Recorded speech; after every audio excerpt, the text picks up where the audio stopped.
ಹರಿ ಓಂ ಗುರುಭ್ಯೋ ನಮಃ. ಆತ್ಮೀಯರೆಲ್ಲರಿಗೂ ಕೂಡ ನಮಸ್ಕಾರ. ಆತ್ಮೀಯರೇ, ಮಾಸ ಭವಿಷ್ಯ ಕಾರ್ಯಕ್ರಮಕ್ಕೆ ತಮ್ಮೆಲ್ಲರಿಗೂ ಕೂಡ ಸ್ವಾಗತ. ಈ ಮಾಸ ಭವಿಷ್ಯ ಕಾರ್ಯಕ್ರಮದಲ್ಲಿ 2025 ಮಾರ್ಚ್ ತಿಂಗಳು ಧನುಸ್ಸು ರಾಶಿಯವರಿಗೆ ಯಾವ ರೀತಿ ಇದೆ ಅನ್ನೋಂತಹದ್ದನ್ನು ನೋಡೋಣ. ನೋಡಿ, ಧನುಸ್ಸು ರಾಶಿಯವರಿಗೆ 9 ಗ್ರಹಗಳ ಒಂದು ಸಂಚಾರ ಬದಲಾವಣೆಯಿಂದ ಒಂದು ಮಾರ್ಚ್ ತಿಂಗಳು ಪಾಲ್ಗುಣ ಮಾಸ, ಶ್ರೀ ಕ್ರೋಧಿನಾಮ ಸಂವತ್ಸರದ ಕೊನೆಯ ಮಾಸ, ಯುಗಾದಿಗೆ ಮುಂಚೆ ಬರುವಂತಹ ಮಾಸ ಮಾರ್ಚ್ ತಿಂಗಳಲ್ಲಿ ಹೆಂಗೆಲ್ಲ ಇರುತ್ತೆ ಅನ್ನುವಂತಹದ್ದನ್ನು ನಾವು ತುಂಬ ಇಂಟ್ರೆಸ್ಟಿಂಗ್ ಆಗಿ ನೋಡುವಂತಹದ್ದಿದೆ. ಏನು ಯಾವ ರೀತಿ ಅನ್ನುವಂಥದ್ದು ಗ್ರಹಗಳ ಪ್ರಕಾರ ನಾವು ತಿಳ್ಕೊಳ್ಳೋಣ. ನೋಡಿ, ಧನುಸ್ಸು ರಾಶಿಯವರಿಗೆ ವಿಶೇಷವಾಗಿ ಭಾಗ್ಯದ ಒಂದು ಪ್ರಯತ್ನ ಕಾರ್ಯಗಳು ತುಂಬ ಶ್ರೇಷ್ಠವಾಗಿ ನಡೆಯುತ್ತೆ. ಸರ್ಕಾರಿ ಕೆಲಸ ಕಾರ್ಯಗಳು ಸಕ್ಸಸ್ ಆಗುವಂತಹದ್ದು, ಸರ್ಕಾರಿ ವೃತ್ತಿಯಲ್ಲಿ ನಿರತರಾಗಿರ್ತಕ್ಕಂತಹವರಿಗೆ ಅಂದುಕೊಂಡಂಥ ರೀತಿಯಲ್ಲಿ ಪ್ರತಿಫಲಗಳು ಸಿಗುವಂತಹದ್ದು, ಇದೆಲ್ಲ ಕೂಡ 14ನೇ ತಾರೀಕುವರೆಗೂ ನಡೆಯುತ್ತೆ. ಆ ನಂತರ ಬದಲಾವಣೆಗಳು ಬರುತ್ತೆ. ಸ್ವಸ್ಥಾನದ ಮನೆ ಕಡೆ ಭಾಗ್ಯ ಪ್ರಯತ್ನಗಳು ಮುಂದುವರಿಯುವಂಥದ್ದು, ನಡೆಯುವಂಥದ್ದು ಕೂಡ ಸಕ್ಸಸ್ ಸಿಗುತ್ತೆ. ಇನ್ನು ವಿಶೇಷವಾಗಿ ವಿದ್ಯಾರ್ಥಿ ಮಿತ್ರರಿಗೆ ವಿಶೇಷವಾಗಿ ಒಳ್ಳೆಯ ರೀತಿ ಫಲ. ನೋಡಿ, ಯಾರೆಲ್ಲ ವಿದ್ಯಾಭ್ಯಾಸಗಳು ಮಾಡಿ ಮುಗಿಸ್ತಾ ಇದ್ದೀರಾ, ಕೆಲವರೆಲ್ಲ graduation level, post graduation level ಮುಗಿಸ್ತಾ ಇರ್ತಕ್ಕಂಥವರು, ಹುಡುಗ ಹುಡುಗಿರು ವಿವಾಹಕ್ಕೆ ನಿರ್ಣಯ ಆಗಿಬಿಡ್ತಾರೆ. ಈ ತಿಂಗಳಲ್ಲಿ ಡಿಸೈಡ್ ಆಗಿಬಿಡ್ತಾರೆ. ಯಾಕಂದರೆ ಮಾರ್ಚು ಇನ್ನೇನು ಎಕ್ಸಾಮ್ ಮುಗೀತು, ಫೈನಲ್ ಇಯರ್ ಮುಗೀತು, ಲಾಸ್ಟ್ ಸೆಮ್ ಮುಗೀತಾ ಇದೆ, ಇನ್ನೇನು ಎಕ್ಸಾಮು ಅನ್ನುವಂತಹ ಸಮಯದಲ್ಲಿ ಧನುಸ್ಸು ರಾಶಿಯವರು ಫೈನಲ್ ಡಿಸಿಷನ್ಸ್ ಏನಪ್ಪ ಅಂತಂದರೆ, ಎಜುಕೇಷನ್ ಹೆಂಗೂ ಮುಗೀತು, ಯಾವುದೋ ಒಂದು ಕೆಲಸ ಕಾರ್ಯ ಹುಡ್ಕೋಣ, ನಾವು ಜೀವನದಲ್ಲಿ ಮುಂದುವರಿಯೋಣ ಅನ್ನುವಂತಹದ್ದು, ವಿವಾಹಕ್ಕೆ ಹೆಜ್ಜೆ ಇಡುವಂತಹ ಡಿಸಿಷನ್ಸು. ಅಪ್ಪ ಅಮ್ಮನ ಕೆಲವಷ್ಟಿಲ್ಲ, ಇನ್ನು ಅಣ್ಣ ತಮ್ಮಂದ್ರು ಬಿಡಿ, ಬಂಧು ಬಾಂಧವ್ರನ್ನ ಬಿಡಿ, ನಿಮ್ಮ ಸ್ವಯಂಕೃತವಾಗಿ ಡಿಸಿಷನ್ಸ್ ತಗೊಳ್ಳುವಂತಹ ಒಂದು ಹಠಸಾಧನೆಯ ಪ್ರಯತ್ನ. ಇದು ವಿದ್ಯಾಭ್ಯಾಸನ ಮುಗಿಸ್ತಾ ಇರ್ತಕ್ಕಂಥ ವಿದ್ಯಾರ್ಥಿಗಳಿಗೆ ಅನ್ವಯಿಸುವಂತಹ ಅಂಶ. ಈ ತಿಂಗಳಲ್ಲಿ ನಿಮ್ಮ ಹಠ ಪ್ರಯತ್ನಗಳ ಸಕ್ಸಸ್ ಮಾಡ್ಕೊತೀರ. ಅದೇನು ನೇರವಾಗಲ್ಲ, ವಕ್ರಸ್ಥಿತಿಯಲ್ಲಿ ಯಾರ ಮಾತು ಕೇಳಕ್ಕೆ ಹೋಗಲ್ಲ. ಭಾಳಷ್ಟು ಜನ ಈ ರೀತಿಯ ಅಂಶಗಳು ನಾವು ಮಾರ್ಚ್ ತಿಂಗಳಲ್ಲೇ ಕೇಳ್ತೀವಿ. ಇವಾಗ ಬಹಳ ಜನ ಕೇಳ್ತಾ ಇರ್ತಾರೆ. ಸೊ ಈ ರೀತಿ ಧನುಸ್ಸು ರಾಶಿಯಲ್ಲಿರ್ತಕ್ಕಂಥವ್ರಿಗೆ ಈ ಒಂದು ರೀತಿಯ ಒಂದು ಅಂಶಗಳು ಬಂದಿರ್ತಕ್ಕಂತಹದ್ದು. ತಂದೆ ತಾಯಿಯರು ಕೇಳ್ತಾ ಇರ್ತಾರೆ, ಯಾವ ಹುಡುಗನ ತೋರಿಸಿದ್ರು ನಮ್ಮ ಹುಡುಗಿ ಹೋಗ್ತಾ ಇಲ್ಲ, ಏನು ಮಾಡೋದು ಅಂತ. ಯಾರನ್ನ ಇಷ್ಟಪಟ್ಟಿದ್ದಾರೆ ಅಂದರೆ ಅದು ಹೇಳ್ತಾ ಇಲ್ಲ, ಆ ಥರ ಹೇಳ್ತಾರೆ. ಅಂದರೆ ಇಷ್ಟಪಟ್ಟಿದ್ರೇ ಬೇರೆ ಹುಡುಗರನ್ನ ಅವ್ರು ಓಕೆ ಮಾಡೋದಿಲ್ಲ. ಹುಡುಗರು ಅದೇ ರೀತಿ ಹೇಳ್ತಾ ಇರ್ತಾರೆ, ಯಾವ ಹುಡುಗಿನೂ ನೋಡೋಕ್ಕೆ ಇಂಟ್ರೆಸ್ಟ್ ತೋರಿಸಲ್ಲ. ಅವ್ರ ಮನಸ್ಸಲ್ಲಿರ್ತಕ್ಕಂತಹದ್ದು ಒಂದು ಕಲ್ಪನೆಯ ರಾಣಿ ಅವರ ಒಂದು ಕ್ಲಾಸ್ಮೇಟ್ ಆಗಿರ್ತಾಳೆ. ಆ ರೀತಿ ನಿರ್ಣಯಗಳು ತಗೊಳ್ಳುವಂತಹದ್ದು ಈ ಒಂದು ತಿಂಗಳಲ್ಲಿ ಜಾಸ್ತಿ ಇರುತ್ತೆ.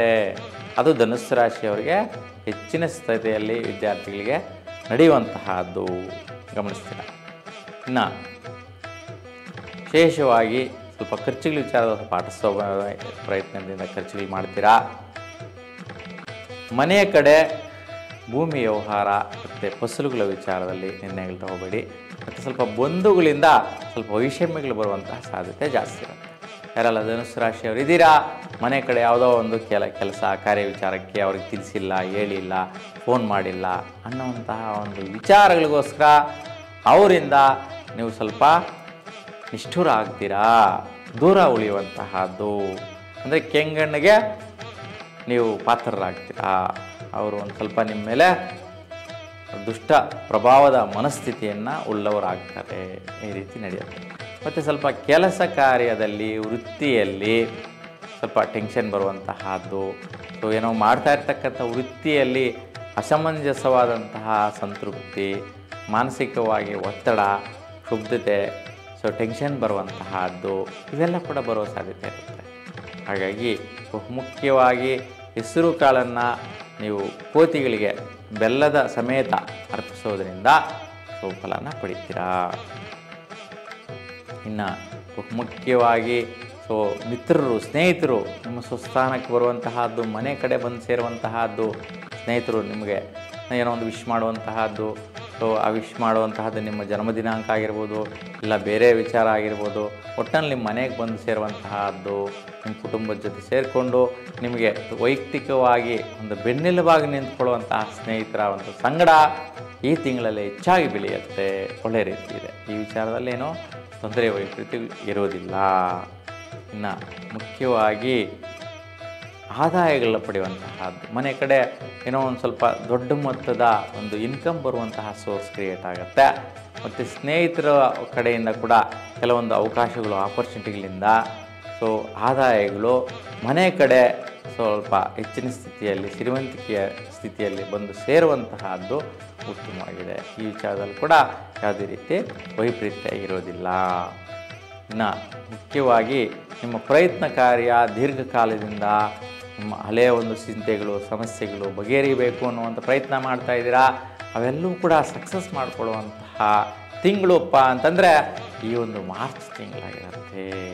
ಯಾಕೆ ಅಂತಂದರೆ ಶನಿ ನಿಮಗೆ ಕುಂಭರಾಶಿಯಿಂದ 29ನೇ ತಾರೀಕಿಗೆ ಮೀನರಾಶಿಗೆ ಪ್ರವೇಶ ಮಾಡಿಬಿಡ್ತಾನೆ. ಅದಕ್ಕೆ ಕುಂಭರಾಶಿಯಲ್ಲಿರುವಂತಹ ಸ್ವಸ್ಥಾನದಲ್ಲಿರುವಂತಹ ಶನಿಯ ಬಲ ಪ್ರತಿಫಲ ನಿಮಗೆ ತುಂಬಾ ಸಕ್ಸಸ್ ಕೊಟ್ಟು ಹೋಗ್ಬಿಡ್ತಾನೆ. ಮತ್ತು ಅಣ್ಣ ತಮ್ಮಂದ್ರ ಮಧ್ಯೆ ಸೆಟ್ಲ್ಮೆಂಟ್ಗಳೆಲ್ಲ ಕೂಡ ಇತ್ಯರ್ಥಗಳಾಗ್ಬಿಡುತ್ತೆ. ಕೋರ್ಟು ಕೇಸುಗಳೆಲ್ಲ ಕೂಡ ಇತ್ಯರ್ಥ ಆಗಿಬಿಡುತ್ತೆ. ಈ ರೀತಿಯ ಅನುಕೂಲಗಳು ಈ ಒಂದು ಮಾರ್ಚ್ ತಿಂಗಳಲ್ಲಿ ಧನುಸ್ಸು ರಾಶಿಯವರು ನೋಡುವಂತಹದ್ದು ತುಂಬಾ ವಿಶೇಷ. ಇನ್ನು ಸ್ವಲ್ಪ ಬಂಧುಗಳು, ದಾಯಾದಿಗಳು ಸ್ವಲ್ಪ ಆಯುಷ್ಯ ದೋಷದಿಂದ ಇರ್ತಕ್ಕಂಥವ್ರು ಇರ್ತಾರೆ. ಅಂಥವ್ರಿಗೆ ದೋಷಗಳೂ ಆಗ್ತಾ ಇರುತ್ತೆ.